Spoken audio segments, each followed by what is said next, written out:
होर्मुझची सामुद्रधुनी खुली न केल्यास सगळे पॉवर प्लांट उडवून टाकू, राष्ट्राध्यक्ष ट्रम्प यांचा इराणला इशारा. आमचे पॉवर प्लांट उडवल्यास तुमचेही सोडणार नाही, इराणचा प्रति इशारा.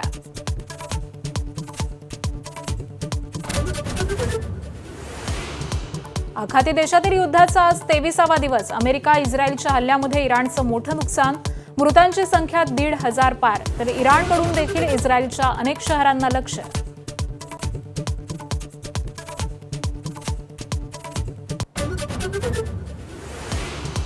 राज्यांना 20% अतिरिक्त व्यावसायिक एलपीजी मिळणार, केंद्र सरकारचं राज्यांना पत्र. एलपीजीचं एकूण वाटप 50% पोहोचलं.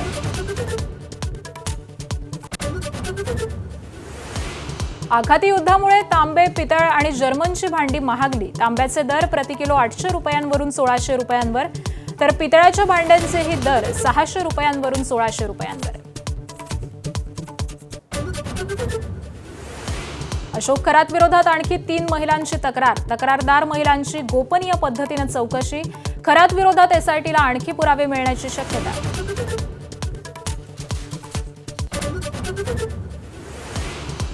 एसआयटीने तपासले नीरज जाधवचेही फोन कॉल रेकॉर्ड. नीरजच्या कॉल रेकॉर्डमध्ये 30 ते 40 महिलांचे नंबर मिळाल्याची सूत्रांची माहिती.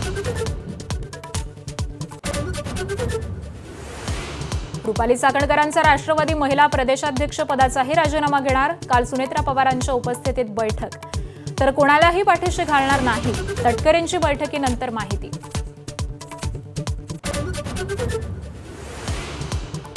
अवकाळी पावसाचा मराठवाड्याला तडाखा. 51,488 हेक्टर क्षेत्रावरील रब्बी पिकांचं आणि फळबागांचं नुकसान.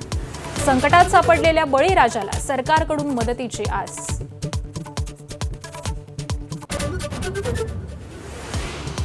धाराशिवमध्ये 10 कोटी 38 लाख रुपये अंमली पदार्थ जप्त. नळदुर्ग तुळजापूर रोडवरती 10 कोटी 38 लाखांचं हशीश ऑइल जप्त.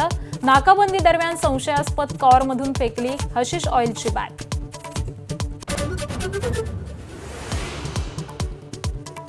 महाराष्ट्र केसरीचा आज अंतिम सामन्याचा थरार. माती विभागामधून महेंद्र गायकवाड, सिकंदर शेख, तर गादी विभागामधून जय पाटील आणि हर्षवर्धन सदगीर अंतिम फेरीत. माती आणि गादी विभागातील विजेत्यांमध्ये फायनल.